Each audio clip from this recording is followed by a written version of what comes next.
안녕하세요. 김호준입니다. 문무일 검찰총장이 국정원 사건 등 적폐청산 수사의 중요 부분을 올해 안에 마무리하고 내년에는 민생 사건 수사에 집중하겠다고 밝혔죠. 그렇습니까? 적폐 수사가 어떻게 시작됐나요? 검찰이 알아서 시작한 건가요? 아니죠. 국정원 댓글 사건 수사를 국정원 댓글 사건을 수사했던 2013년에는 검찰이 없었습니까? 있었어요.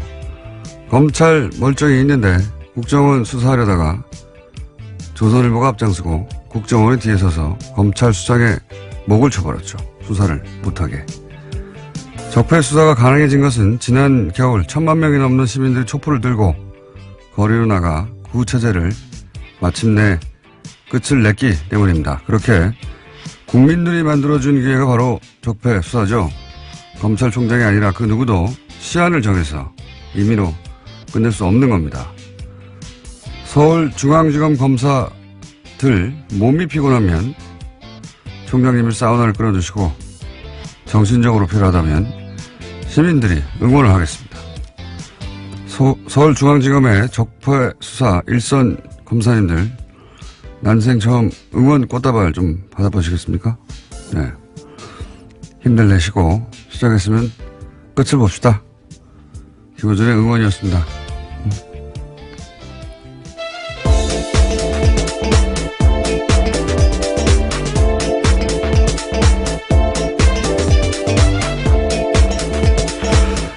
제가 요새 수요일날 다시 새로운 방송을 하나 시작해가지고, 예. 목요일 아침은 다시 혀가 꼬이기 시작했어요. 평상시에 더 꼬이는데. 자, 예, 김은지입니다. 제가 소개해드리려고 했는데. 네. 잊어버릴 줄 알고. 네, 혹시 그러신 줄 알고요. 그럴 가능성이 매우 높은 목요일 아침이었는데. 네. 눈치 빠르시게. 김은지 기자, 예. 첫 번째 뉴스는 뭡니까? 네, 어제 적폐청산 수사를 올해 안에 끝내겠다라는 문무일 검찰총장의 발언 전해드린 바가 있는데요. 이에 대해서 청와대가 부정적인 입장을 내었습니다. 청와대 핵심 관계자에 따르면 물리적으로 연내 수사 종료는 가능하지 않다라는 건데요. 여러 가지 흐름상 피의자 소환도 이루어지지 않은 채 마무리할 수 없다라는 겁니다. 그러면서 이 관계자는 검찰 수사에 속도를 내겠다는 뜻으로 문무일 총장의 발언을 받아들이겠다라고 밝히고 있는데요. 문 총장 발언을 빌미로 일각에서 쏟아내는 적폐청산 조기 종료 요구에 대해서 선을 그은 겁니다. 보수 매체는 뭐 신났어요, 이제. 역시, 봐야 필요하지 않느냐. 근데 청와대에서 여기서 이제, 연내 종료 불가능하다고, 청와대 입장을 냈는데, 이제 두 가지를 알 수 있죠. 이게 이제 청와대와 조율되지 않은 발언이었다는 것과, 그리고 애초에 청와대가 함용하는 수사가 아니었다는 것, 두 가지 동시에 드러나는 셈입니다. 검찰총장이 청와대하고는 다른 입장을 내는 경우가 드문 일이거든요. 엄청나게. 예. 검찰총장 관두기 직전에 보통 그런 일이 있긴 합니다. 근데, 그런 걸 알 수 있고요. 제가 이제 이 사건, 이것도 일종의 사건이죠. 저희가 그래서, 오늘 2부 잠시 후에 적폐청산위원장, 박범계 위원장과 인터뷰가 예정돼 있긴 한데, 이거를 이제 전직 최고위급 검찰 간부는 이 사안을 어떻게 보느냐 궁금해서 제가 전화로 물어봤어요. 이제 워딩을 그대로 전하면 수사는 생물이다. 네. 네, 굉장히 유명한 말이죠. 검사들 사이에서는. 수사는 생물이다. 무슨 뜻이냐면 시작하면은 어디로 갈지 모른다. 네. 그러면서 이런 얘기를 덧붙였어요. 특히 정권 차원에서 이루어진 범죄는 정권이 직접 나선 일이기 때문에 그 범죄 정도를 알 수가 없고, 미리. 어디로, 시작하면 생물처럼 어디로 뻗어나갈지 알 수가 없다. 근데 이걸 시한을 정하면 그 생물을 죽이는 거다. 굉장히 와닿는 표현이었는데, 그렇게 얘기를 했고요. 어쨌든, 이 검찰 고위 간부들에게는, 질책, 감시, 그렇게 하면 안 된다. 표현하지만, 수사는 결국 일선 검사들이 하는 거거든요. 저는 이제 문무일 총장 발언 가지고 이제 여러 가지 논란이 있는 걸 보고서 일선 검사들이 맥이 빠지겠다. 네, 이런 생각이 들었어요. 그 특검 할 때, 왜 특검 사무실 앞에 전국에서 시민들이 이제 꽃다발 보내줘서 그 앞에 예, 그랬죠. 가득 차 있었잖아요. 그게 굉장히 큰 응원이 됐다고 해요. 그래서 뭐 검찰총장에 대해서는 뭐 이런 견제와 감시가 필요하겠지만 일선 검사들에겐 바카스를 보내줄 때가 아닌가. 꽃다발이나. 그래서 저는 이제 오늘 방송 끝나고 꽃다발 하나 보여줄까. 예. 검찰들이 저를 좋아할 일은 없는데요. 하도 욕을 네, 해요. 꽃다발은 좋아할 수도 있죠. 예. 이름을 안 붙일 뻔 하는 생각도 있습니다. 응원이 필요할 때다. 오히려 예 그런 생각을 했고요. 자, 다음 뉴스는 뭡니까? 네, 관련된 적폐 의혹들이 계속 나오고 있는데요. 이번에는 2014년 검찰이 서울시 공무원 간첩 조작 사건, 그러니까 유성 사건이라고 불리는데요. 이 사건을 수사할 당시에도 국정원이 수사를 방해했다는 주장이 나왔습니다.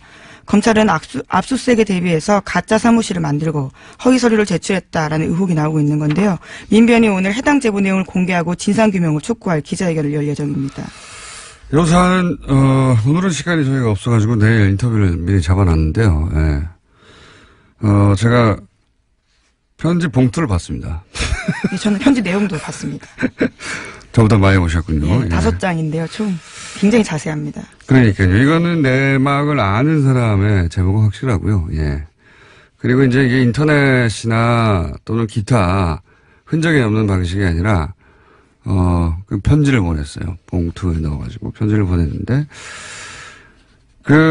박근혜 국정원에서 가짜 간첩을 만들 때 얼마나 대범했는지, 예. 절대 들킬 리가 없다고 얼마나 자신했는지를 알 수 있는 상징적인 사건이 유성 사건입니다. 네. 서울시 공무원, 인데, 대놓고 가짜를 만든 것도 대놓고 절대 들킬 리 없다. 증거도 조작하고 외교적 문제가 되기도 했었습니다. 당시에. 가짜 간첩 사건이 이렇게 실시간으로 밝혀진 건 우리나라 헌정사회 최초예요. 예. 그 이후에 몇십 년 후에, 명예가 회복된 적은 있는데 실시간으로 밝혀진 건 최초예요. 근데 저는 이 가짜 사무실, 이 놀랍지 않은 게 이 생자로 간첩을 가짜로 만드는데 뭐 사무실 정도야 뭐 아무것도 아니죠. 예. 근데 이게 유성 사건 때도 있었다. 가짜 사무실 만든 게 영화처럼 세트 만들어서 여기 압수수색 하라고.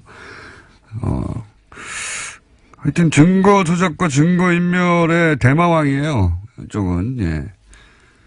그래서 국정원 관련 사건은 저는 모조리 다 구속수사해야 된다고 보는데. 예. 네. 예. 해당 제보자 같은 경우에는 정치호 변호사, 그러니까 최근에 자살한 국정원 변호사 있잖아요. 예. 그 사건을 보고 자기가 용기를 냈다라고 이야기를 하는데요. 거꾸로 또 제보는 그래서 이렇게 추적이 어려운, 예. 전통적인 방식 편지로 보내야 되겠구나. 용기를 냈다기보다는 저는 화가 났다. 아이, 그렇죠. 예. 밤잠을 뒤척였다 이런 식의 표현들이 있는데요. 국정원이 제대로 개혁돼야 된다라는 것들 때문에 이런 편지를 쓰게 됐다라는 겁니다. 국정원 내부자라고 볼 수밖에 없는 것이 너무 내용도 자세하고, 예. 국정원 내부에 누가 이 전략을 총괄 기획했는지도 특정돼 있고, 예. 굉장히 자세한 내용입니다. 네. 의외의 곳에서 터졌어요, 또. 예. 자, 그런 사건이 하나 있습니다. 오늘 민변이 기자회견을 한다고 하고 내일 인터뷰가 저희는 예정되어 있습니다. 자, 다음 뉴스는요? 네, 어제 장시호 씨가 1심 선고가 있었습니다. 검찰의 구형보다 센 징역 2년 6개월이 나왔는데요. 곧바로 법정 구속됐습니다. 당초 특검은 장 씨에 대해서는 징역 1년 6개월을 구형한 바가 있는데요. 그보다 더 높게 나온 겁니다. 장 씨가 수사와 재판에 협조한 점은 있긴 하지만 이 사안으로 실질적으로 가장 크게 이익을 본 사람이 장시호 씨라면서 재판부가 이렇게 판단했다라고 밝혔습니다. 검찰은 굉장히 당황했을 겁니다. 왜냐면은 특검 때 장시호 씨로 인해서 밝혀진 게 적지 않단 말이죠. 근데 우리나라에서 법적으로 풀리박이 없잖아요. 영향거래가. 그러니까 죄를 인정하고 협조하면 형을 낮춰주거나 아예 풀어주는 제도가 우리나라에 없단 말이죠. 그래서 아마 이제 혐의 중에서도 이게 공갈죄인데 강요죄로, 왜냐면 강요죄가 형량이 낮아요. 강요죄로 잡고, 그리고 그 중에서도 양형을 낮게 잡아주는 것으로 검찰은 그런 노력을 한 거죠. 네, 구형을 낮게 한 바가 있습니다. 네. 왜냐면은 이 정권 차원의 범죄일 때는 특히나 그 종범들이나 협조자들이 자백을 하거나 하지 않으면 밝혀내기 어려운 게 굉장히 많습니다. 장시호가 밝혔던 여러 가지 사안들은 사실 장시호가 받거나 직접 확인해 주지 않으면, 절대 밝혀낼 수 없는 부분이 많았거든요. 네, 제2의 태블릿 PC를 낸다던가 구체적으로 어떤 데 무엇이 있는지를 제보한 바가 있습니다. 그렇죠. 예.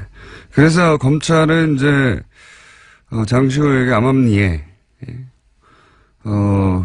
검찰이 알아서 그런 협조에 대해서 배려하겠다고 신호를 주었을 것이고 장시호 씨도 적극적으로 협조를 한 것일 텐데 사법부가 보기에는 형량이 너무 낮았던 거죠. 예. 그래서 그 양형 기준으로 따지자면 너무 낮아서 2년 6개월을 그러니까 검찰이 구형한 것보다 1년 높게 이거는 그렇게 흔하지 않은 케이스거든요. 네, 이례적인 일이죠. 예. 지금 이 적폐 관련해 가지고는 최초의 사례고 그러니까 검찰이 뭐 두 가지로 해석할 수 있어요. 검찰이 그만큼 낮게 구형을 했다라고 볼 수도 있고 그래서 사법부가 보기에는 이게 너무 낮은 거 아닌가 생각할 수도 있고 또 한 가지는 사법부가 의도하지는 않았다고 저는 생각합니다. 이 판결에서. 그런데 결과적으로는 어떤 메시지를 주냐면 검찰 수사 협조에도 별 소용이 없네 이런 메시지를 결과적으로 주게 되는 그런 메시지 효과가 있죠. 예. 예를 들어 삼성 수사 관련해서 검찰에 협조해도 이럴 게 하나도 없다 하는 그런 메시지 효과가 분명히 있습니다. 결과적으로. 이 사안은 저희가 역시 2부에 예, 양지열 변호사 다룰 텐데 저는 개인적으로 좀 아쉬워요. 그때 자세히 얘기하겠지만 예, 뭐 제가 아쉽다고 판결이 바뀌는 건 아닌데 뭐 물론 2심과 3심이 남아있긴 합니다. 네, 메시지 효과가 예. 그런 게 있는 거죠. 검찰과 그 장시호 씨는 당황했겠죠. 크게. 아마도 장시호 씨는 모르긴 몰라도 뭐 1년의 집행유예 혹은 뭐 1년 6개월의 집행유예 뭐 이런 식의 법정 구속을 예상하지는 않았을 거라고 봐요. 네, 어제 그래서 그 결과가 나온 다음에 재판장한테 그런 호소를 했었습니다. 바로 법정에 구속되지 않도록 해달라고요. 아이를 좀 보고 오겠다라는 취지 이야기도 했었습니다. 전혀 예상을 못한 모습이었던 거죠. 그렇죠. 왜냐하면 본인은 충분히 협조했고 검찰도 그렇게 얘기했을 테고 물론 뭐 판사, 검사 사이에 그런 갈등이 있어요. 예. 그런 양형 조절을 검사가 수사할 때 해주겠다고 피의자한테 얘기하면서 뭔가 얻어내고 사법부는 아니 제도에도 없는 걸 검찰이 마치 있는 것처럼 판결은 사법부 영역이잖아요. 거기에 영향을 주려는 검사의 그런 태도를 싫어하고 그런 오랜 갈등이 있긴 한데 그 얘기는 제가 양변과 하기로 하고요. 자, 다음 뉴스는 뭡니까? 네, 국제올림픽위원회 IOC가 러시아 선수단의 평창 동계올림픽 출전을 금지했습니다. 지난 2014년 소치 동계올림픽에서 국가 차원의 조직적인 금지 약물 복용이 이뤄졌다라는 판단에서 나온 결정인데요. 러시아 선수들은 엄격한 도핑 검사를 통과해야만 러시아 출신 올림픽 선수라는 개인 자격으로 올림픽에 출전할 수 있게 됐습니다. 그렇군요. 네. 러시아에서는 인정하지 않고 있죠. 예, 이 사안을. 네, 그렇죠. 그래서 12일까지요. 개인 자격으로는 아마 출전할지 여부를 결정하겠다라는 입장입니다. 근데 이 고발 자체가 러시아에서 출발된 거예요. 예. 네, 내부 고발이죠, 일종의. 예. 자, 다음 뉴스는 뭡니까? 네, 세계적인 시사주간지 타임이 올해의 인물로 성폭력 고발로 세계를 뒤흔든 여성들을 선정했습니다. 성폭력 고발에 나선 여성들을 통칭해서 침묵을 깬 고발자들이라는 이름을 붙이고 표지 모델로 선정했다고 밝혔는데요. 표지에는 성폭력 고발의 중심에 섰던 배우 애슐리 주드 등이 등장했습니다. 이게 이제 특히 영미권에서 미투 해시태그, 그러니까 나도 그런 일을 당했다, 성폭행. 지금 이 여배우들이 굉장히 유명한 영화 제작자 하비 와인스타인, 예. 네. 그 양반한테 당했던 성추행 사건들을 계속 폭로하고 그러자 나도 당했다고 하는 미투 해시태그 광풍이 불었거든요. 예. 그래서 이게 이제 전 세계로 퍼져나왔어요. 네, 예. 80개국이 넘는 국가에서 해시태그가 회자됐다라고 합니다. 미투. 여기까지 하고 이제 저희의 미니인 리얼미터를 해야 되는데 이 해시태그 얘기하니까 제가 오늘 재밌는 거 하나만 얘기하고 꼭 넘어가야 되겠습니다. 제가 댓글 부대 아직도 운영된다 이야기 여러 번 했거든요. 근데 이제 반신반의하셨던 분들이 많을 거예요. 제가 오늘은 좀 더 구체적인 증거에 해당되는 정황을 거의 증거라고 봅니다. 말씀드리면 지금 네이버에 가서 오픈, 영어로 오픈, 영어로 쓰지 말고인데 한글로 오픈 열기 네 글자를 검색어에 딱 쳐보세요. 그런 다음에 그 메뉴 중에 실시간 검색이라는 메뉴가 있습니다. 네이버에. 트위터 같은 거 검색하는. 오픈 열기라고 치고 실시간 검색을 탁 클릭하면 각종 기사에 달린 댓글들 중에 오픈 열기, 옵션, 죄송합니다. 오픈 열기가 아니라 옵션 열기예요. 옵션. 예. 옵션 열기라는 단어가 포함된 댓글들이 주르륵 나옵니다. 이건 해시태그가 아니라 갑자기 왜 옵션 열기라고 하느냐. 이게 전부 다 댓글 부대가 쓴 댓글이에요. 댓글을 달 때 위에서 지시를 받아서 그걸 자기 아이디로 카피를 해서 댓글을 달았는데 거기 맨 앞에 옵션 열기라고 하는 내용과 상관없는 메뉴가 있는데 그걸 카피해서 갖다 붙여버린 거예요. 무슨 얘기인지 아시겠죠?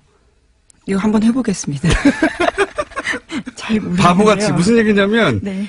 내가 댓글을 달 때 댓글 알바가 있다고 쳐요. 예. 지시를 받았어요. 내용을. 그게 자기 쓴 내용이 아니라는 거죠. 그걸 카피해서 갖다 붙여줄 거 아닙니까? 자기가 쓴 게 아니니까. 근데 그 카피를 할 때 맨 앞에 옵션 열기라고 하는 이 내용과 상관없는 메뉴에 네네. 들어가는 글까지 카피를 해버린 거예요. 그래서 그거를 갖다 붙여서 댓글로 다는 게 엄청나게 많습니다. 그게 여전히 지금 오늘도 달려있는 것들을 볼 수 있어요. 제가 오래전부터 봐왔는데 이걸로 몇 가지를 알 수 있어요. 이제는 댓글 부대 전용 프로그램이 있는 거예요. 전용 프로그램이 있어서 그 프로그램을 통해서 댓글 지시 내용을 받아요.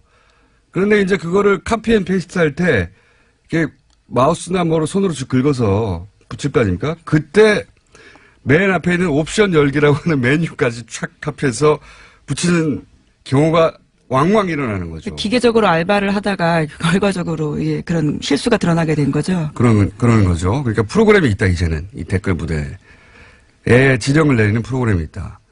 그리고 그걸 카피할 때 옵션 열기라는 부분은 삭제하고 카피해야 될 거 아닙니까? 그래 감쪽같죠. 그런데 컴퓨터에 그만큼 익숙하지 않아서 고연령대 노년층일 가능성이 높은 거죠. 그것까지 카피해버린 거예요.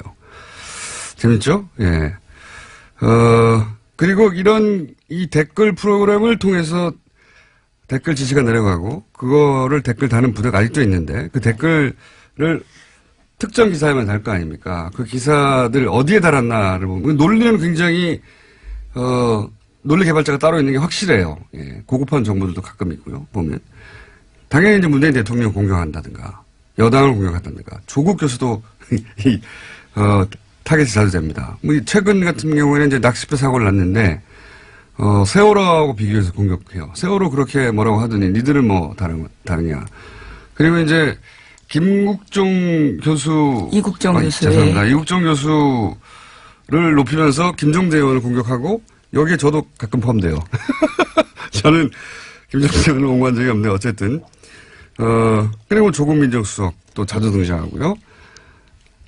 지금 당장 해보시면, 왜냐면 제가 이제 방송에서 이 말을 했기 때문에 이제 지워버릴 거예요. 근데 지금 당장 해보시면 실시간으로 주르륵 나옵니다.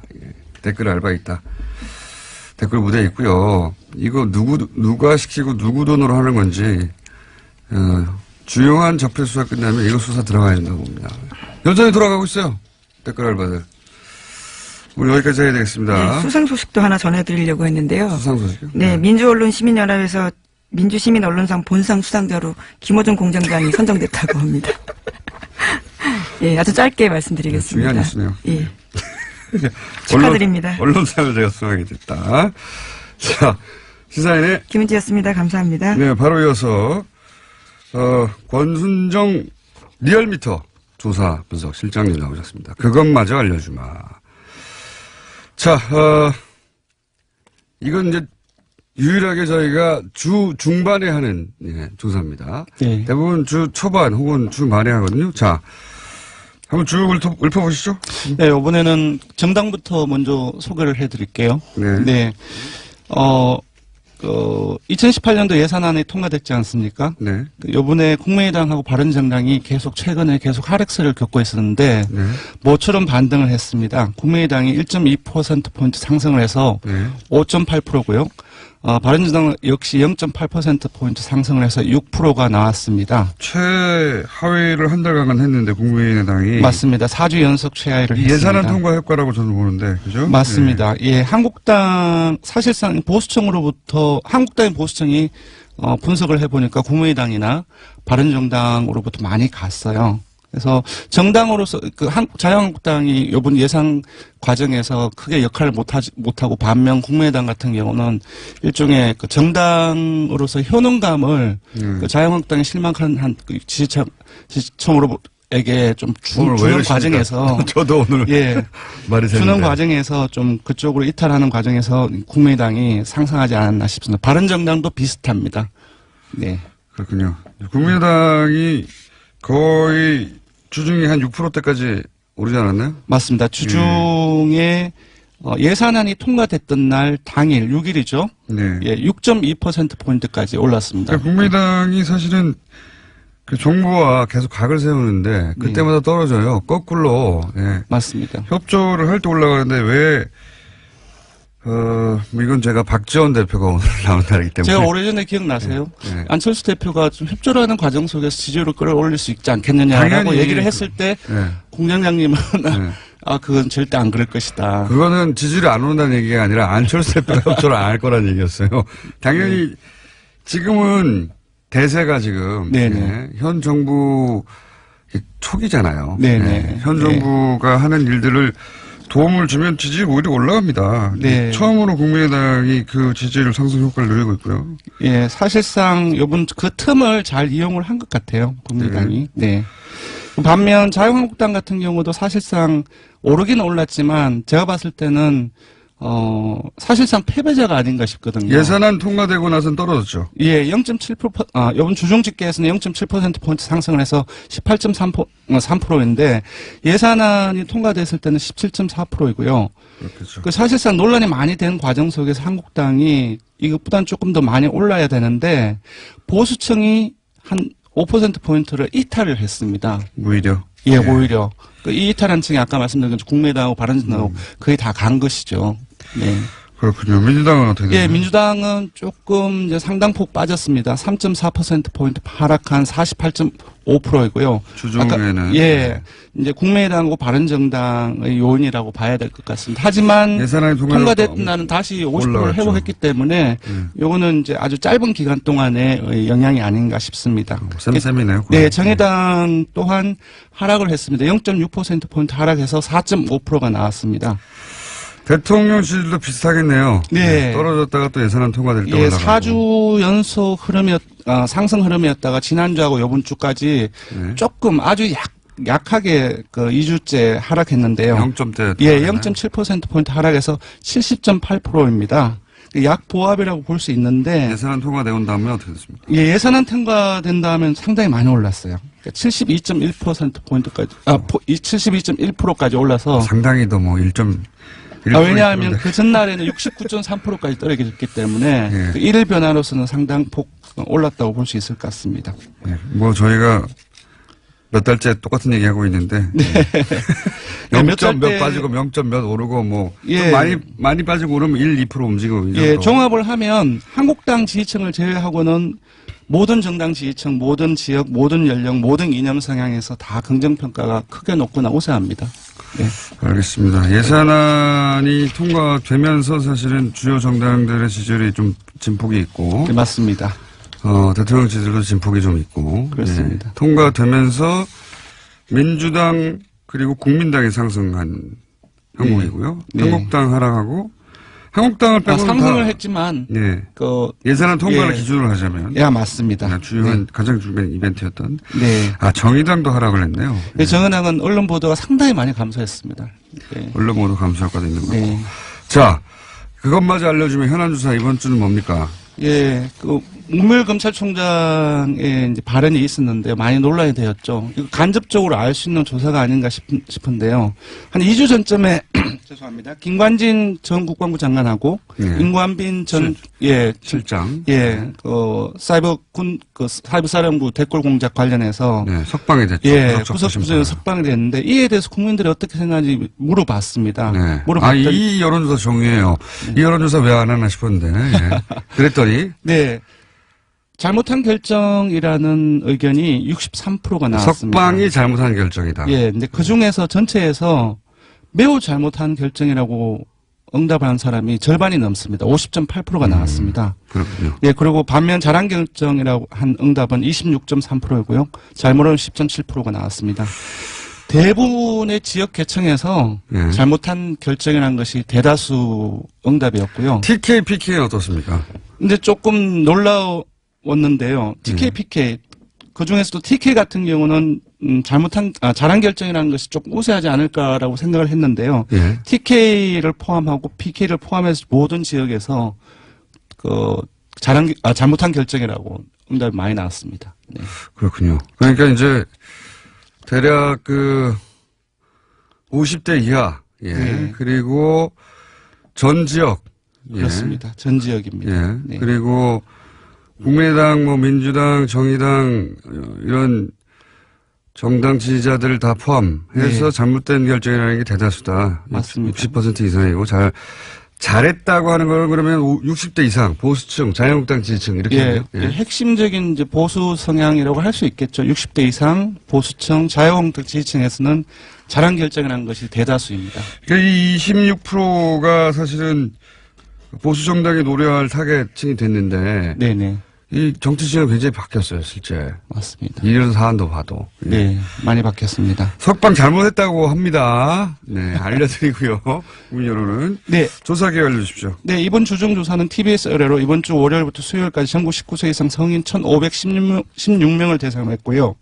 유무선 전화 면접과 자동응답 방식으로 실시했고, 표본 오차는 95% 실수준 플러스 마이너스 2.5%포인트, 응답률은 5.3%였습니다. 현안 조사는 TBS 뉴스공장 의뢰로 어제 하루 동안 실시했습니다. 성인 510명을 대상으로 했고 표본 오차는 플러스 마이너스 4.3%포인트입니다. 권순정 조사분석실장도 오늘 발언이 많이 드는 날이었습니다. 죄송합니다. 감사합니다. 고맙습니다. 적폐 청산 수사를 올해 안에 끝내겠다. 문무일 검찰총장 발언 후폭풍 좀 다뤄보겠습니다. 더불어민주당 적폐 청산위원장 박범계 위원님 모셨습니다. 안녕하세요, 위원장님. 네, 반갑습니다. 검찰총장이 적폐 청산 수사를 올해 안에 끝내겠다 이렇게 말하면 안 되는 거 아닙니까? 그 뒤에 이제 여러 추가적인 어떤 보도에 의해서 다소 이제 그 발언의 진위가 좀 설명이 되긴 했는데요. 문무일 검찰총장의 말씀이 모든 적폐 청산과 관련된 수사를 금년 내에 마친다 이런 의미로는 해석하지는 않습니다. 국정원 TF에서 수사 의뢰된 사건의 가닥은 올해 내로 좀 잡았으면 좋겠다 그렇게 이해를 하고요. 다소 그 말씀의 진위가 좀 전달되는데 조금 혼선이 있었던 것은 맞는 것 같습니다. 그러면 진위라 하면 위원장님 보시기에는 속도를 내겠다 이런 의미라고 보시는 겁니까? 고충이 좀 있다고 저는 보여지는데요. 아시다시피 일부 언론과 또 이명박 대통령 본인, 전 대통령 본인 또 자유한국당의 정치적 공세, 정치보복 프레임이 있었고요. 또 간과할 수 없는 것은 검찰 내부에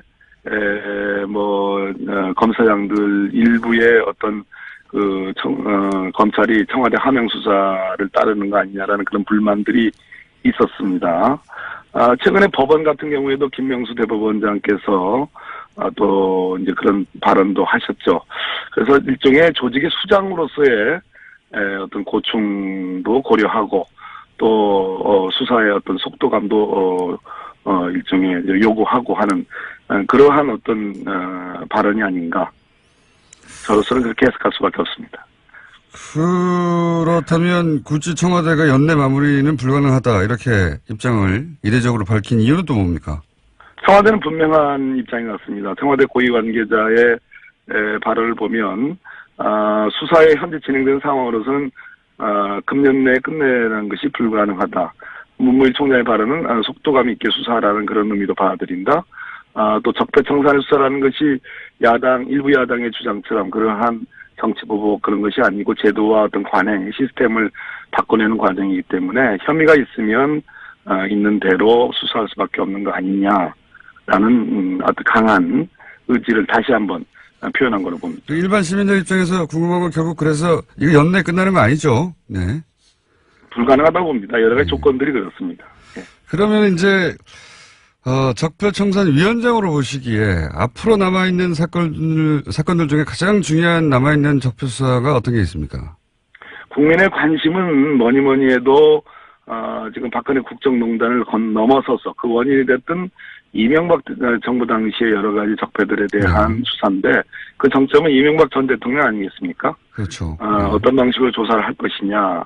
군사이버사령부 관련해서는 직접적인 그러한 어떤 진술들이 나왔습니다. 김관진이 석방이 됐습니다만 저는 다스 문제라든지 다스 140억이 스위스 계좌에서 다스로 돌려가는 과정은 분명히 불법성이 있는 거고요.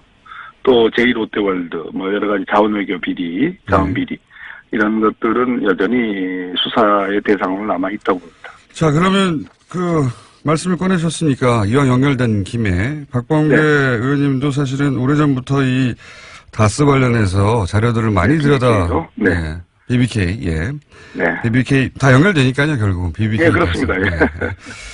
자료를 오랫동안 보시고 특히 미국 쪽 판사 출신이시다 보니까 그런지 미국 법원에서 나온 자료를 굉장히 면밀히 검토하신 걸로 알고 있는데 연결된 김에 미국 법원에서 나온 최근의 해석이나 판결이나 중에 주목할 만한 것들이 있습니까? 예, 그렇습니다. 미국에서 여러 가지 소송들이 있었습니다. 그 중에 특히 제가 지난번에 자금의 흐름 관계는 밝혔고요. 옵셔널 캐피털과 김경준 사이에 미국 캘리포니아 지방법원 소송이 있었는데요.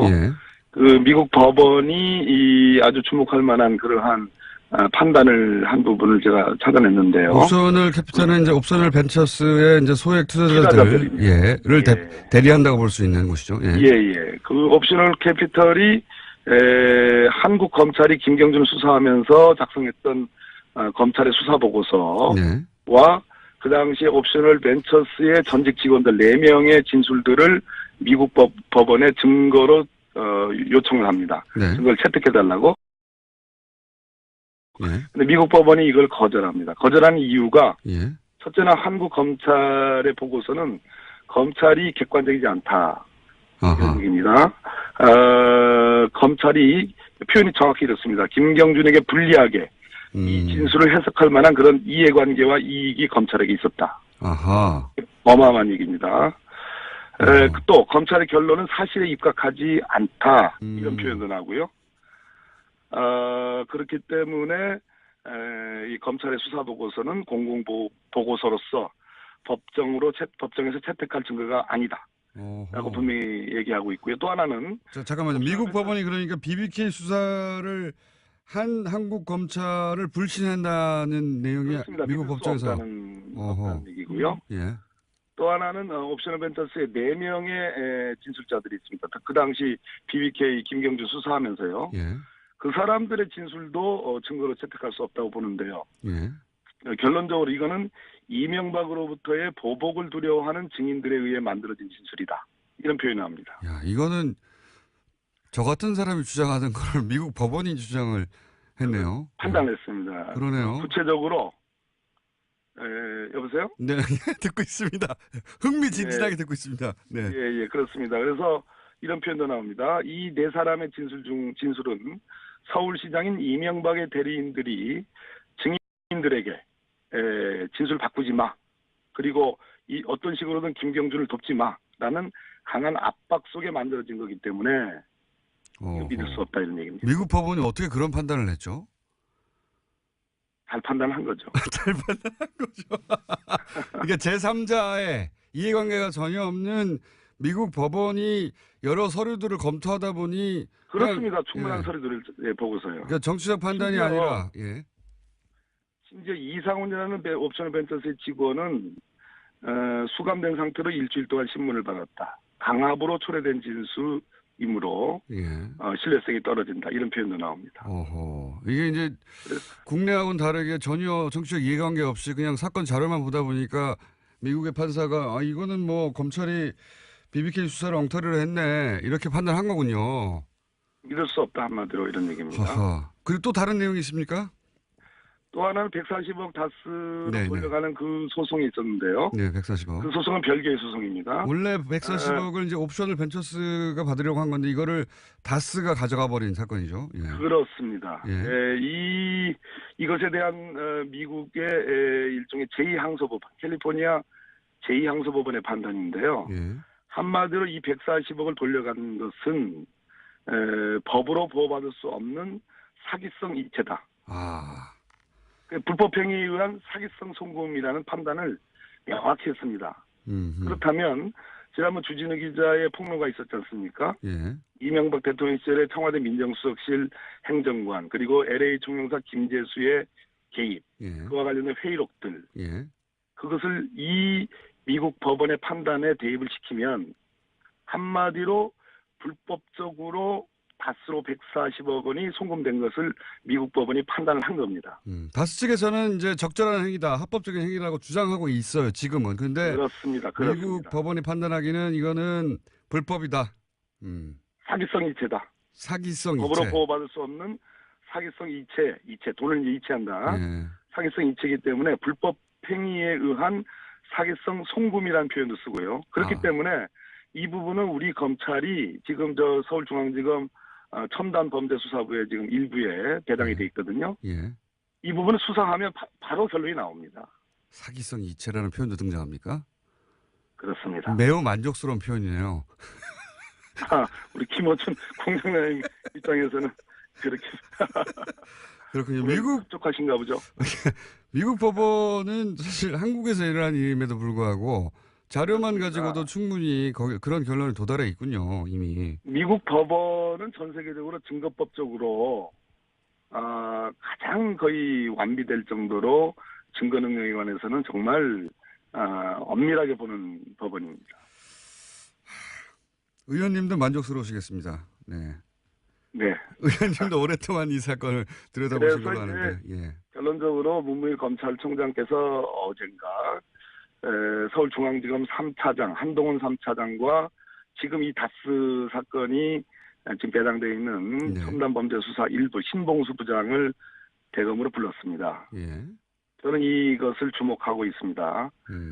그렇기 때문에 문무일 검찰총장께서 너무 노심초사하지 마시고 성역 없이 이 부분에 대한 수사를 지시하는 것이 저는 정도가 아닌가 그런 말씀드립니다. 오늘은 여기까지 듣겠습니다. 오늘 말씀 감사합니다. 네, 감사합니다. 지금까지 더불어민주당 적폐청산위원장 박범계 의원이었습니다.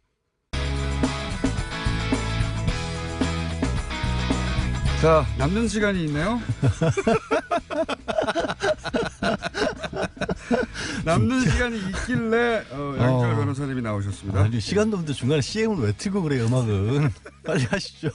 안녕하세요, 양재르입니다. 자, 오늘은 5분 30초 정도 드립니다. 네, 10초 지나갔어요, 빨리. 예. 자, 장시호 씨. 검찰 구형량보다 높은 형을 받았다. 예. 어떻게 생각하십니까?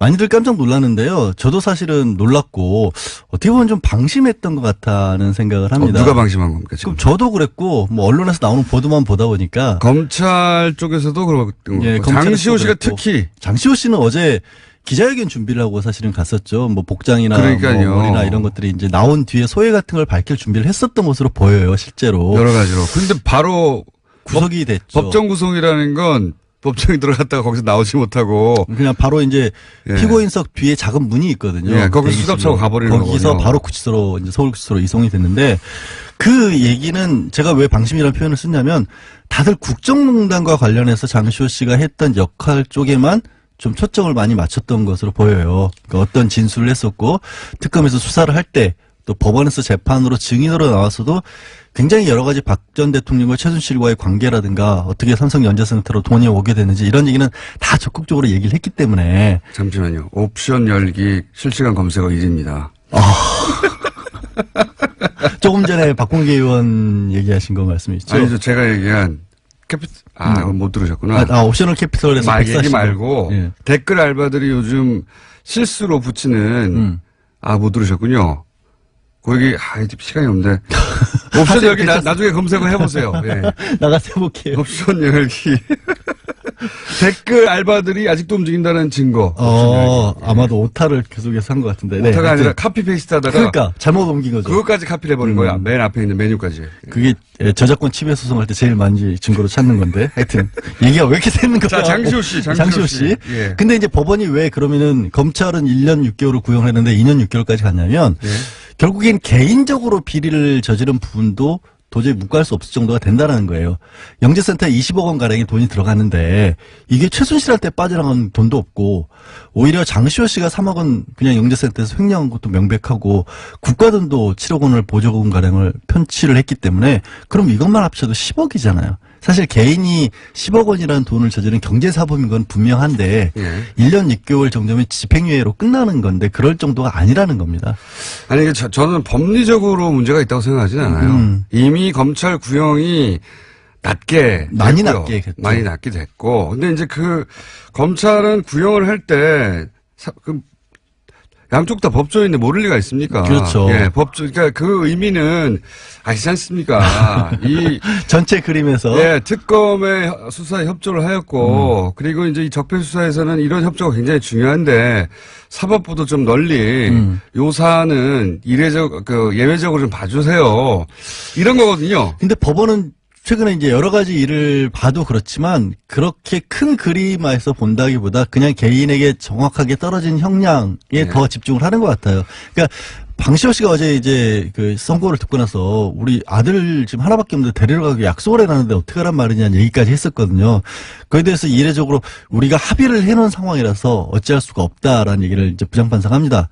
고민을 많이 하기는 했다라는 얘기인데 저는 이제 아쉬운 게 뭐냐면 이걸 이제 법리로 따지면 사법부는 뭐 하자가 없어요. 그러니까 어쩔 수 없는 상황인 거예요. 왜냐하면 형량도 너무 낮게 한 게 맞고 그 다음에 이게 이건 이제 전문가들이 따져야 될 얘기겠지만 강요죄냐 공갈죄냐 이것도 형량이 낮은 쪽으로 했고 전문가 얘기를 들어보니까 그리고 사법부가 딱히 법리적인 차원에서 질타를 당할 이유가 없는데 그렇죠. 예. 근데 이제 일부 언론에서는 이런 표현도 쓰더라고요. 이게 검찰의 어떤 플리바게닝 관행이라는 것을 제동을 건 거 아니냐 이런 분석도 하는데 원래 검사 판사 사이에 그런 게 있잖아요. 있으니까 그런데 이제 저는 이걸 관행에 제동을 걸었다기보다 걸린 거죠.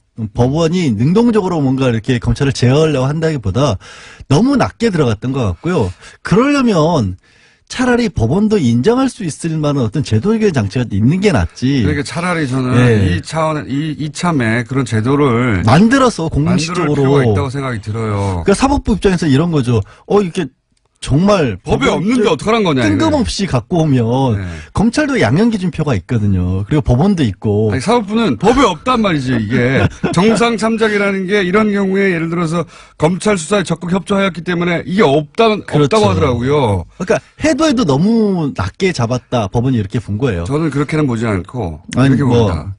그러니까 전 한 개인에 대해서 엄정한 법 집행 중요하죠. 근데 이 적폐 수사는 굉장히 헌정사적인 중요도를 가진 사건인데 이럴 때는 법리를 넘어서는 어떤 사법부의 어떤 사회적 공동체적 가치 판단 이런 것도 필요한 거 아니냐. 왜냐하면 이 메시지는 결국은 검찰 협재발 소용없다 이거. 근데 그거를 사법부에서 잘못 판단을 하게 되면 정확히 코너명이 매일매일 이 코너가 없는 날도 쏟아지는 코너명 장명 인기 코너입니다. 국민당 박지원 전 대표 스튜디오에 오셨습니다. 안녕하십니까. 안녕 못합니다. 계속. 적과의 박심 말고 또 최근에 들어온 거 중에 이제 정치 구단주 또 있고요. 뭐 요즘 해태도 이기고 또 야구단 같이 가치가 굉장히 높아지니까 구단주 하는 게 좋을 것 같아요. 아, 오늘은 정치 구단주가 마음에 드십니까? 예. 네. 혜태에서 그런데 제가 마음에 들면 기아로 바뀐 지가 언젠데요? 싫어하잖아요. 정치 구단주. 좋은 장면이네요. 예. 정치의 구단주다. 예. 구단이라는 단어. 그렇죠. 예. 중의적으로. 정치 읽어주는 남자 박지원. 구단주다. 자, 오늘은 그럼 정치 구단주로 하고요. 구단주님? 방송을 많이 듣는 거 실감하시죠? 글쎄요, 제가 부산 이번에 이렇게 전라남도 예. 뭐 여수, 순천 이쪽 가면요. 예. 광주 가면 특히 방송 뉴스 공장 많이 듣는다고.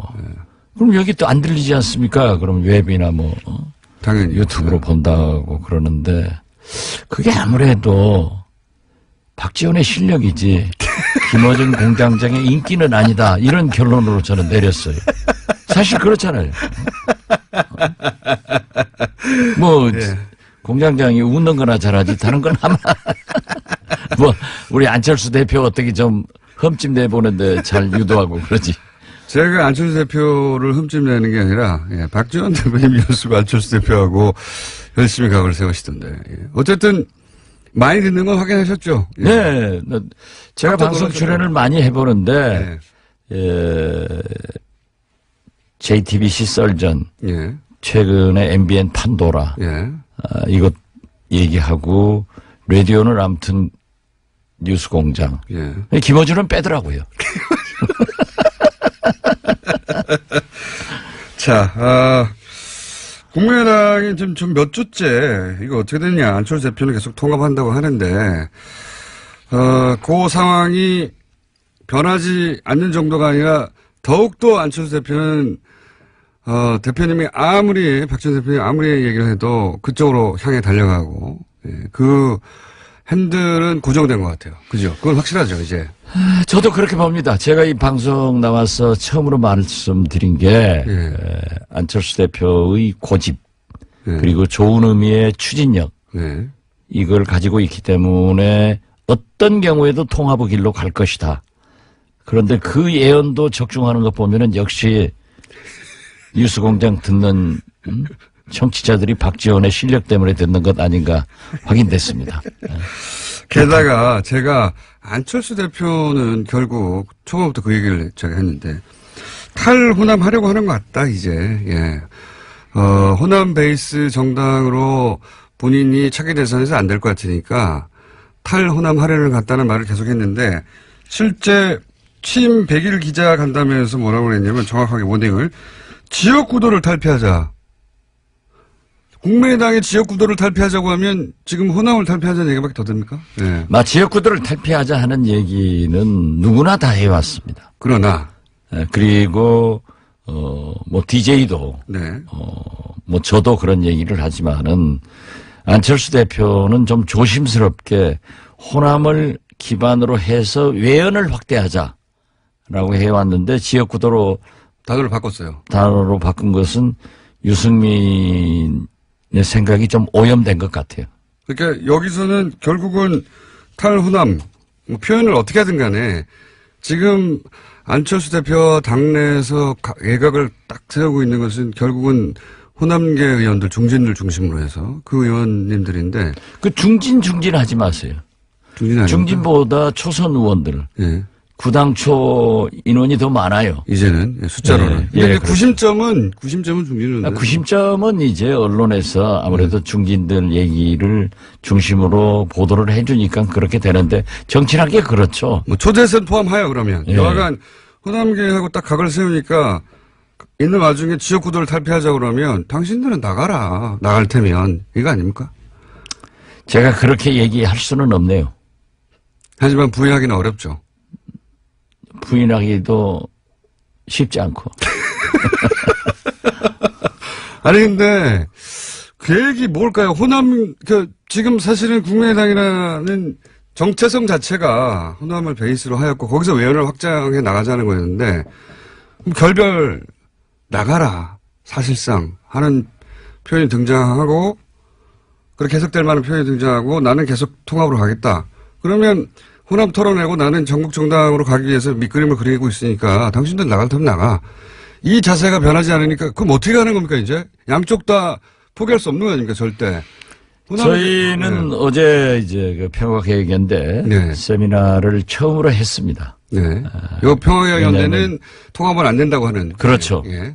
통합을 반대하는 예. 원내 의원들과 일부 원외 위원장들의 결집체가 될 건데 이제 예산이 이번에 성공적으로 예.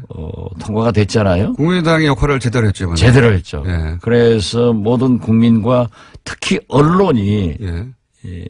국민의당의 존재감이 확인됐고 국민의당 때문에 예산이 통과됐다 하는 찬사를 받아본 것은 모처럼 받아본 거예요. 처음이에요. 모처럼이 아니라. 아니에요. 왜냐하면은 예. 우리가 국정감사도 의원들 국민의당 소속 의원들이 전부 잘했다고 다 평가를 받았어요. 그런데 그게 이제 안철수 대표가 장애 투쟁을 하던 야당 의원들도 국정감사 때는 국회로 돌아와서 투쟁하는데 국정감사 시작되기 직전에 시도지역위원장과 지구당 위원장들을 사퇴해라.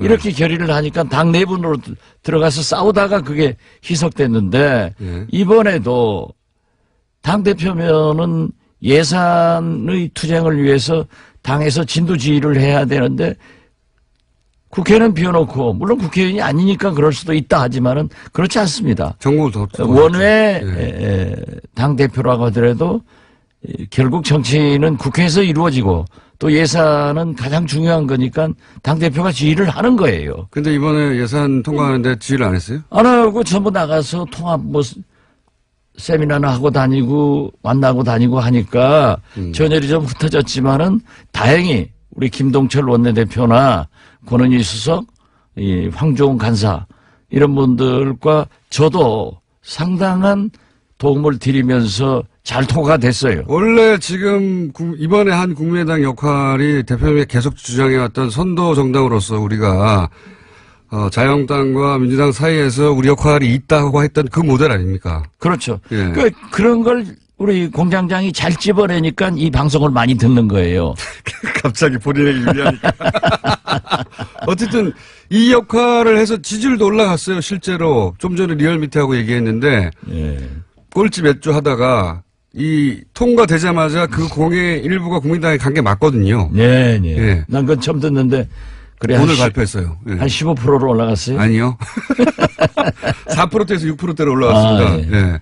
그 좋은 신호네요. 그러니까 그렇게 하면 되는데. 그게 안 해왔잖아요. 자꾸 안철수 대표가 그러한 것에 매진을 하면 지금도 될 수 있어요. 치고 올라갈 수 있습니다. 그런데 자꾸 통합으로 안 되는 통합으로 가니까 자꾸 떨어지는 거예요. 그래서 통합하면은 2등 정당으로 된다. 그런데 통합하면 꼴찌 정당 돼요. 네, 그건 이제 전망인데 제가 이제 궁금한 건 지금 당장 눈앞에 닥친 안철수 대표가 가는 길과 그리고 지금 호남계 의원들 지금 평화개혁위원회 대표님을 포함한 의원들 30명 몇 명이나 해야 됩니까? 20명이나 해야 됩니까? 30명이나 해야 됩니까? 뭐 지금 현재는 한 30명? 30여 명 정도에 이르는 이분들의 길이 완전히 다른데 이 완전히 다른데 그게 그냥 노선 투쟁이 아니라 당의 미래를 바꾸는 거니까 다른 정당으로 될 수 있는 거니까 이건 어쨌든 결론이 나야 되지 않습니까? 이거 어떻게 결론 납니까? 대표님 보시기에. 그러니까 자꾸 우리 공장장께서는 분열을 되게끔 불쏘시개를 막 넣고 불을 떼고 기름도 떼는데 우리가 그렇게 가면 안 돼요. 그렇기 때문에 우리 평화개혁연대에서는 국민의당을 살리기 위해서 우리의 의사를 또 민심을 안철수 대표가 알아가지고 통합을 포기해라 하는 그러한 압력을 넣는 거지 공장장이 바라는 것처럼 분열하기 위해서 평화계획이 있다 하는 그것은 머리에서 지우세요. 그런 얘기를 하면 방송 앞으로 아무도 안 들어요. 제가 그런 얘기를 하는 게 아니라 평화개혁 토론회에 안철수 대표가 연단에 오르니까 여기서 야유가 나오고 고함이 나왔잖아요, 이미. 제가 고함을 지르거나 야유를 한 게 아니라 이제 그 현상이 벌어진 정도로 서로 심정적으로 이미 이혼했지 않습니까? 예, 거기 제가 그 현장에 있었고 예. 거기서 2시간 이상 이제 그 얘기를 전부 들었는데요. 일부 당원들이 그 야유한 건 사실이에요. 네. 그리고 안철수 대표를 우리가 초대를 했기 때문에 당 대표로 와서 이제 축사를 하고 다음 행사가 있으니까 자리를 떠야 돼서 제가 모시고 가서 문 앞에까지 내가 가면은 조용하죠. 조용해라. 우리가 통합을 반대하는 것과 이렇게 물리적으로 소리를 지르는 것은 구분해야 된다. 그리고 그러한 것은 구실을 주기 때문에 하지 마라. 또 제 말은 딱 들어요. 그래서 조용히 해서 모시다 드리고 내가 미안하다 하고 정중하게 인사하고 악수하고 헤어졌는데. 대표님은 그렇게 하셨는데 안철수 대표님 거기에 대해서 뭐 선동을 한다. 선동하는 사람이 있기 마련이다. 이거는 또 대표님의 예우하고는 다르게 이 소식 전달하고자 했던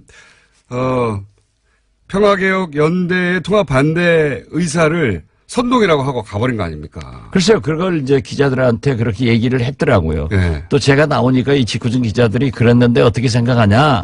그래서 정당이라고 하는 것은 뭐 여야 가릴 것 없이 반대하는 사람한테서 그런 일들이 비일비재하게 일어납니다. 그러면 지도자는 그러는가 보다 하고 수용하고 웃고 말하지 소위 부담하는 게 좋은 거예요.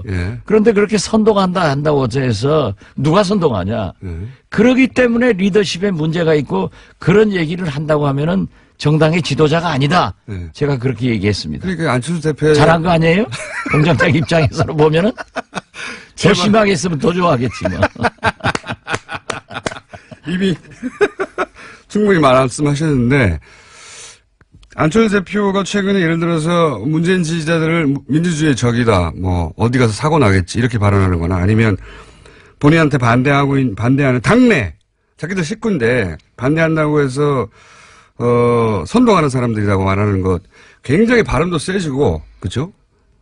그리고 자기 갈 길을 돌아설 생각이 없는 사람, 그래서 심정적으로 이혼은 이미 한 상태. 그러면 안 돌아올 사람인데 계속 마음 바꾸라고 해봐야 그때 돌아오면 오히려 지도력이 바보 되는 거죠. 안철수 입장에서는. 그러니까 안 돌아올 것 같은데요. 그러면 어떡합니까, 이제. 그러니까 제가 지금 하는 얘기가 그거예요. 우리는 지금 가랑비에 옷 젖고 있다. 매년 이렇게 얘기하다가 계속 가랑비에만 모르는 사이에 옷 다 젖어가지고 확싹 젖었을 때 통합선언하고 가버리면은 우리는 옷 벗어 던지지도 못하고 주저앉는다. 그러니까 그 과정에서 지금 우리의 의사를 강하게 표현하고 있는 거죠. 그럼 그 다음 수순이 뭡니까? 그 다음 수순을 알면은 제가 여기 앉았겠어요? 그리 가 있지? 아니, 그러고 그 빠느냐 아는 거 아니에요. 그걸 얘기하면은 안 되죠. 하여튼 다음 수순을 몇 가지, 원래 이제 대표님 정도의 이제 그 정치 경륜이면 시나리오가 몇 개 쭉 있을 거 아닙니까? 그 중에, 이렇게는 되지 말아야 되지만 이런 것도 있을 수 있고, 몇 가지 시나리오가 있을 수 있지 않습니까? 그 시나리오를 발표하면은, 과이강의 다리를 몇 시 몇 분 몇 초에 폭파하겠다 하고 발표하고 해요? 그러면 적군이 와서 막아버리지? 저렇게 머리가 안 도는데 왜 방송 듣는지 참 그건 모르겠어요. 이게 폭파 계획은 있는데. 폭파 계획이 있는 게 아니라. 있는지 없는지도 알려줄 수가 없다. 그렇죠. 그리고 그 시나리오는 정치는 상선약수라니까요. 물 흘러가는 대로. 국민의 민심이 어디냐 이걸 보고 가면서 우리의 원칙을 지켜야 되는 거예요. 우리가 지금 현재 원칙은 우리의 정치성과 가치관을 버릴 수 없는 것 아니냐. 그렇기 때문에 안철수 대표가 우리의 정체성과 가치관을 일탈하면은 그걸 못하게 당대표에게 제동을 거는 것이 우리 할 일이다. 지금 그런 단계입니다. 심정적 이혼이 됐는데 혹시 합의 이혼도 가능합니까? 어제 말이죠. 우리가 세미나를 하는데 대학 교수가 2분.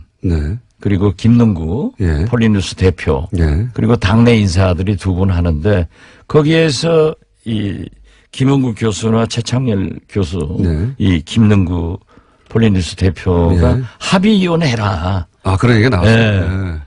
당신들은 절대 안철수는 통합을 가는 거고 예. 5분 다 그거예요. 통합하면은 안 된다. 예. 안 되는 당하고 왜 통합하려고 하느냐. 예. 차라리 합의위원하는 게 낫지 않느냐 예. 하는 방법을 제시하는데 예. 기가 솔깃하더라고요. 기가 썩이다라고. 여기서 합의위원이라는 건 결국 그러면 양자가 어느 정도 선에서 합의해서 갈라쓰는 거 아닙니까? 글쎄 예. 그런 얘기를 이제 학자들이 예. 또 전문 정치 평론가들이 얘기를 하니까 아 그럴 수도 있겠구나 예. 라고 하지만은 저는 어떤 경우에도 우리가 마지막 분열해서 순간까지. 예. 성공하는 것이 없어요. 예. 그렇기 때문에 정치는 똑같지 않잖아요. 예. 서로 다름을 인정하면서 통합 그런 정신으로 가야지 다름을- 합의위원회에서 네. 되겠느냐 그렇게 결론을 내렸죠. 그렇지만 그건 몰라요 앞으로. 그렇죠. 그 합의위원이라는 건 결국 이제 정치용어로는 분당인데요. 그죠? 각자 갈 길 가자. 그럼 당신 적은 당에서 네. 또 분당되면 또 적어지고. 그렇지만 뭐 같이 갈 수 없는 거 아닙니까? 당대표가 통합을 어느 순간 선언해 버렸다. 물론 안에 있는 의원들은 반대하겠지만 이거 뭐 막을 길은 없잖아요. 그 선언을. 아 그렇죠. 예. 그리고 어떻게 됐든 안철수 대표가 다수의 원외 지역 위원장들과 예. 당원들도 많아요. 왜냐하면 국민의당은 안철수 당이에요. 애초에 만들어질 때. 예, 누가 부인할 수 없어요. 그렇기 때문에 대통령 후보도 압도적으로 되고 또 당대표도 그렇게 반대를 했지만은 압도적으로 되는 거 아니에요. 예. 그걸 부인할 수가 없으니까 그걸 믿고 예. 통합을 해서 나가면은 그 다음에 또 작은 당에서 대통령이나 선거는 또 실패한단 말이에요. 근데 이제 작은 당을 하려고 안철수 대표가 그러는 게 아니라 일단 그렇게 탈호남을 해서 당이 작아지더라도 바른정당 유승민 후보하고 합쳐가지고 자기는 중도 보수라고 주장을 하고 그리고 지방선거위에는 자유한국당에서 이제 떨어져 나온 분들하고 합치고 그래서 몸집을 키워서 보수의 적자 제가 계속 주장하고 있는 반대 최근에 그렇게 그림을 그리신 것 같아요. 거의 보니까. 저도 그래서 예. 결과적으로는 완충 지역으로 바른정당하고 하고 예. 그다음에 한국당 세력들하고 통합해서 예. 이쪽에서 안 됐으니까 보수의 대통령 후보가 돼서 집권의 길로 가려고 하는 것 아니냐. 예. 저도 그렇게 봐서 제2의 YS의 길을 가고 있는데 호랑이 굴로 YS가 들어가서 YS는 호랑이가 됐잖아요. 예. 그런데 지금 안철수 대표는 호랑이 굴로 간다고 말을 하는데 지금 쥐구멍으로 가고 있단 말이에요. 그렇게 보신다. 쥐구멍으로 가고 있어요. 그러고 안철수는 김영삼이 아니에요. 그런 탁월한 정치력과 리더십을 그렇게 가지고 있다고 생각은 못해요. 그랬다면 국민의당에서 이런 일이 벌어지지 않았겠죠. 그렇죠. 예. 다 같이 갔겠죠. 그렇죠. 그 리더를 믿고. 예. 지금은 그러니까 안철수 대표가 그런 그림을 그리는데 호남계가 왜 거기에 밑거름이 돼야 되느냐. 안철수 대표가 그만한 정치인도 아닌데 왜 우리가 그걸 큰 보수 정당을 만드는데 우리가 이용당해야 되느냐 이거 아닙니까? 우리는 그거 할 수가 없다니까요. 네, 할 수도 없고 네, 할 생각도 없고. 우리는 정체성과 가치관이 그건 원칙 문제예요. 이게 아무리 국회의원이 좋고 정치가 좋다고 해서 김정은이가 대통령 하면은 거기 가서 국회의원 할 수는 없는 것 아니에요. 예, 비유지만. 예. 그렇죠. 예. 그러니까 우리는 뭐 조금 지나친 비유였습니다만은 어떻게 됐든 우리의 정체성과 가치관은 원칙이니까 그 원칙을 지키면서 타협과 통합과 이런 정치를 해야지 완전히 다른 제가 지난번에도 말씀드렸지만은 저하고 제일 가까운 김무성 대표하고 협력을 해서 정치를 이끌 수는 있지만은 함께 같은 당에서는 있을 수 없다니까요. 원체 다르니까. 그러나 다름을 인정하면서 화합하고 타협 조정하는 것이 국회 아니에요. 이번 예산만 하더라도 100% 만족은 없다. 한 푼이라도 삭감하면 국민이 부담이 줄어들고 그런다고 계속 합의를 못해서 통과를 안 시키면은 국민과 경제가 불안하기 때문에 어떤 접점에서 서로 양보하고 해주는 게 통과시키는 게 예산이고 정치입니다. 그것을 우리 국민의당이 해가지고 모처럼 언론으로부터 박수를 받고 어디 가든지 이번에 어제도 내가 언론인들하고 저녁을 먹었는데 이번에 처음 잘했대요. 아주 잘했다고. 맞아요. 처음 잘했다. 아니 자꾸 잘한 게 있지만은 늘 새롭다 이거지. 또 그걸 약점 잡아가지고 박수나 치고 말이지. 제가 말했나요? 대표님이 말했는데 처음 잘했다. 아니 그러니까 나처럼 예. 얘기를 해서도 또 하면 잘못하면 그걸 인정을 해서 고치면 돼요. 근데 그런데 우리 그런데 안철수 대표는 예. 자기가 한 것을 그대로 밀고 나가고 계속 가는 거예요. 이번에 하여튼 이 예산안 통과에는 안철수 대표 역할이 없었다는 거군요. 몰랐는데. 뭐 했겠죠. 그렇지만은 했겠죠. 그것이 예. 정치는 쇼잉입니다. 보여야 돼요. 예. 보여야 되고 국민이 알아야 돼요. 그렇다고 하면은 언론을 통해서 그런 지휘하는 모습 같은 것이 심각한 모습 이런 것들이 좀 보여져야 되는데 아무런 것도 보이지 않고 근데 뭐 어디 다니면서 통합만이 살 길이다. 그 통합에 살 길이 죽을 길을 가고 있으니까 안 하는 거죠. 본인은 살 길이라고 생각하시죠. 본인은 예산안보다 본인이 지금 생각하고 있는 통합이 더 중요했던 것 같은데 이게 이렇게 쭉 평행선을 끝까지 달릴 수는 없고 언제 결론이 날까요? 보시기에 충돌을 하든 뭐 갈라서든 아니면 잠잠해지든 누구 한쪽이 항복을 하든 저희는 아직도 국민의당은 살릴 길이 있고 그 살릴 길이 안철수 대표가 통합을 포기하는 순간이다. 이렇게 보고 있기 때문에. 하지만 통합을 포기하지 않을 거라고 대표님이 네, 직접 말씀하셨잖아요. 그러나 그분이 지금 현재는 절대 그 고집과 추진력 때문에 포기는 하지 않을 것이다. 그런다고 우리가 따라갈 수도 없지 않느냐. 그러니까 결론이 언제 그러니까 납니까? 지금 현재는 그렇게 가고 있지만 우리 희망사항은 안철수 대표가 포기 선언을 해주기를 바라고 있고 안 한다고. 또 안철수 보시고. 대표의 희망사항은 우리가 어쩔 수 없이 당신들은 통합으로 들어올 거다. 네. 이런 착각이 계속되면은 정답이 나오겠죠. 그게 언제쯤 됩니까? 그거야 말하면 안 되죠. 그 말하면 정치 구단주가 아니에요. 말하면 안 된다는 거는 대표님은 이때까지도 이게 결론이 안 난다면 행동을 할 때다라고 하는 내심 타임테이블을 가지고 계신 거군요. 뭐 아직 모르겠어요. 가지고 계시니까. 저는 모르는 게 너무 많아가지고.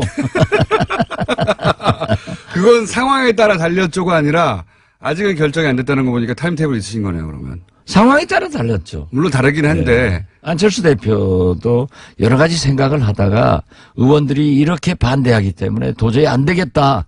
이번에 우리 당내 문제입니다마는 예산안 통과를 두고 그 의원총회를 했어요. 예. 그래서 저는 거기 안 갔어요. 예. 왜냐하면 또 가면 또 싸우고 예. 또 제가 발언한 것은 또 안철수 대표하고 각을 세웠다. 예. 이렇게 하니까 안 갔는데 확연하게 예산 통과를 놓고 예. 딱 구분이 되는데 아하. 예산 통과 반대, 예. 당론으로 하지 말자 예. 하는 의원들이 안철수 직계들 서너 분밖에 안 되더래요.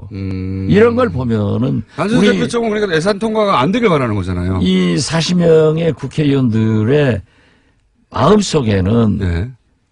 그러한 정의로운 생각이 흐르고 있는 거예요. 예산 통과를 반대한 것은 안철수 대표 쪽 의원들이었습니까? 그렇습니다.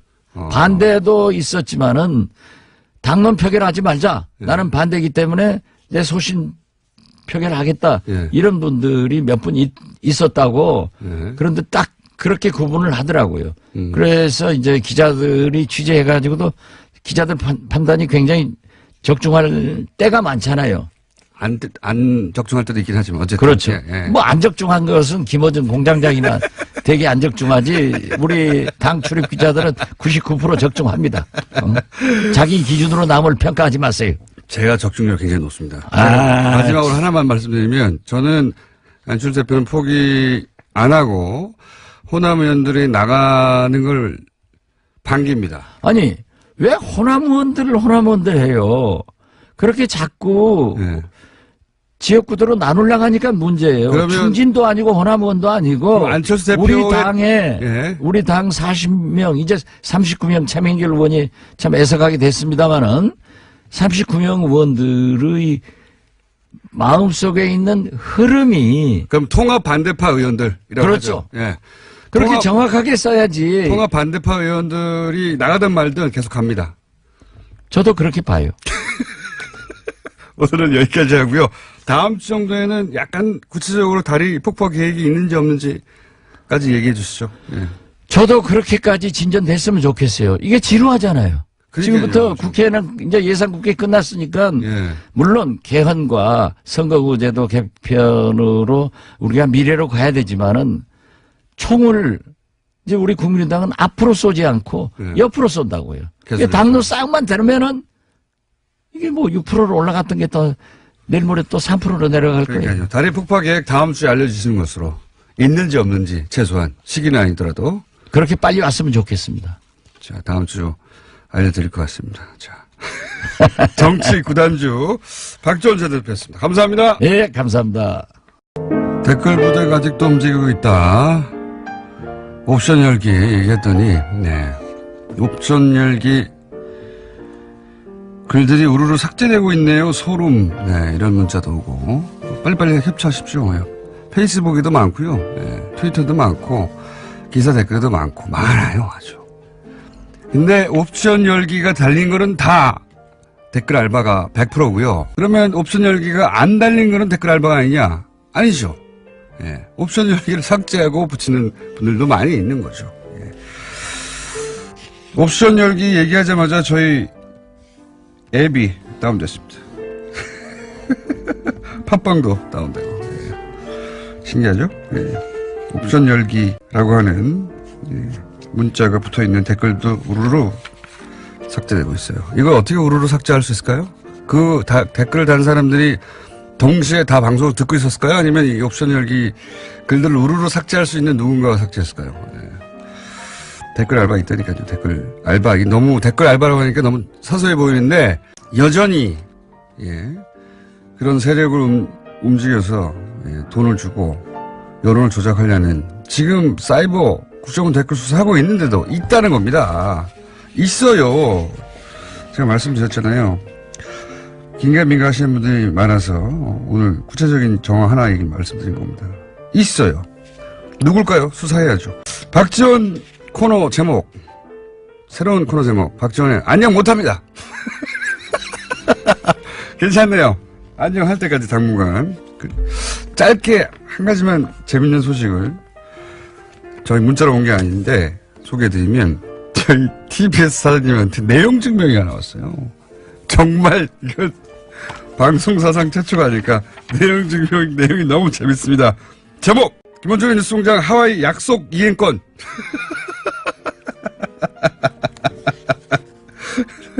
저는 애청자입니다. 네, 5페이지에 쭉쭉쭉쭉쭉 존경하는 교통방송 사장님. 본론으로 들어가서 쭉쭉쭉쭉 내용이 뭐냐? 꼭 하와이로 보내주십시오. 내용 증명이 왔어요. 내용 증명이.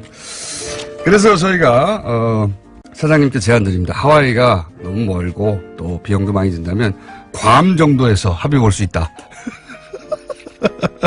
괌 정도에서 합의 볼 수도 있다. 여기까지 말씀드리고 불친절한 에이스 하겠습니다. 끝내겠습니다.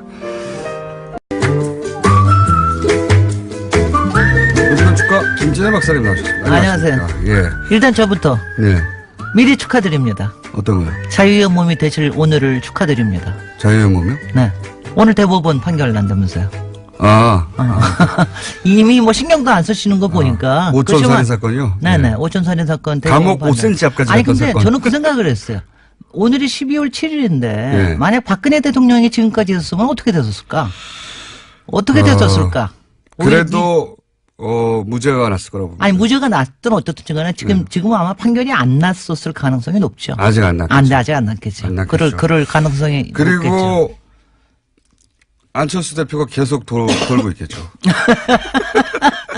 하여튼 간에 진짜 자유의 몸이 되셔서 네. 하와이 가십시오. 이게 저도 압력 넣겠습니다. 재판이 끝이 아닙니다. 아직도 1심이 진행 중인 것도 있어요. 알아요. 5년 전 건데. 자, 어쨌든. 그게 전적인 진지가 많아서 그래. 자, 오늘은 완전 무죄가 나지 않겠는가 저희는 기대하고 있으나 네. 설마 파기환송이 되랴. 1심, 2심 다 무죄인데. 네네. 오촌살인 사건 이상해요 했다가 지금 네. 이상해요 했다가 감옥을 몇 년을 갈 그건 뻔했어요. 언론에 대한 거라서 글쎄 뭐죠. 하여튼 그리고 우리는 법원의 판결을 언제나 존중합니다. 비판을 할 수 있으나 존중합니다. 저는 단어를 좀 바꿔서 법원의 판결을 바꿀 수는 없어요. 누구도. 네, 누구도 바꿀 수 하지만 없죠. 비판할 수는 있어야 된다. 비판할 수는 있어야죠, 당연히. 네, 저는 그렇게 생각하는데 자 오늘 주제 뭡니까? 아니 제가 요새 도시여행부터 정치 리더까지 해가지고 너무 소프트해졌다는 이 얘기를 좀 많이 듣고 있어요. 너무 순해졌다. 너무 그냥 요새 재밌어지기만 했다. 그래서 정책 이슈를 다뤄야 된다고 제가 진작부터 그랬는데 네. 솔직히는 공장장애 못하게 해가지고 그동안 못 다루고 있었습니다. 근데 오늘 모처럼 네. 4대강 사업의 4대강 나옵니까? 네. 후속에 대해서 그러니까 사실은 관심을 거의 끄고 계실 겁니다. 솔직히. 4대강 사업 전문가시죠? 네. 아니, 4대강 사업 전문가라고 그렇게 얘기하시면 안 되고. 의원 시절에 4대강 드립답하셨죠? 아니, 그러니까 뭐냐면 4대강에 대해서는 계속적으로 관심을 안 가질 수가 없으니까. 그래서 그 후속이 어떻게 되고 있나라는 거죠. 왜냐하면 이 정권 초에만 하더라도 4대강 정책감사를 감사원에 맡겼고. 네. 아직 결과 안 나왔고. 그리고 뭐 여러 가지 모니터링 한다는 뭐 이런 얘기를 해서 굉장히 좀 뜨거웠는데. 신문 개방하고. 그 다음에, 그리고 이제 일단 보호 몇 개 개방하고 모니터 한다고 그랬는데 그 다음에 발로 그냥 뜨뜻미지근한 거 아니냐. 네, 뭐 뉴스가 이런 잘 안 나오는데. 얘기를 했는데 그 이유 중에 하나가 지난번에 그 환경부 장관, 김은경 장관 여기 나오셨을 때도 얘기하셨던 물 관리 일원화라고 하는 부분에 대한 정부 조직법이 개정이 안 돼서 그렇습니다. 그러니까 지난 7월 달에 정부 조직법이 이제 개정이 됐잖아요. 그래서 뭐 여러 가지 새로 생기고 뭐 저기 하고 그랬는데 그때 환경부로 물 관리를 일원화하는 법은 결국은 뺐습니다. 제가 그때 이제 우원식 원내대표한테 조금 이제 뭐 섭섭하기도 했는데 왜냐하면 뭐 야당이 하도 반대를 하니까 왜냐 야당이 반대하는 이유는 딱 하나입니다. 이렇게 되면 혹시 4대강 사업을 dilip하지 않겠느냐. 이것 때문에 반대한 게 가장 커요. 그래서 그때 물론 여야 협상에서 여러 가지 문제가 있어서 뺀다는 건 알겠으나 저는 이제 속으로는 우선순위에서 항상 밀려나지. 그렇지. 내가 속으로 그때 비판하고 싶었으나 참았습니다. 물을 환경의 관점에서 통합해서 관리하자는 게 일어난데. 그게 일어났는데 그래서 지난 7월 달에 빠졌습니다. 그러다 보니까 솔직히 뭐 다들 문제 없다 뭐 이런 얘기들은 하지만 겉돕니다. 솔직히는. 지금도 이제 보는 오픈하고 있고 보호 모니터링 하는 거, 뭐 수질 관리 모니터링 하는 거 환경부에서 추진하고 있고 그래요. 그렇지만 생각을 해보십시오. 이게 좀 겉돌 거 아니겠습니까? 수자원 쪽에는 여전히 국토부에 있고 국토부 수공은 여전히 국토부 소속이고 조금 쉬워지긴 했지만은 조금 뭐 유연해지긴 했지만 수공은 뭐 아무래도 좀 그럴 거 아니겠어요. 솔직히는 국토부 장관은 이제 부서니까 조금 덜 신경 쓰고 환경부는 다 잡고 싶으나 이게 아직은 내게 아니니까 그렇게 다 잡지 못하고 이런 좀 어정쩡한 관계가 지금까지 있었어요. 그리고 그때 야당하고 여당하고는 자기네들 9월 달까지는 이제 매듭을 짓겠다. 매듭 질 리가 있습니까? 그냥 또 뭐.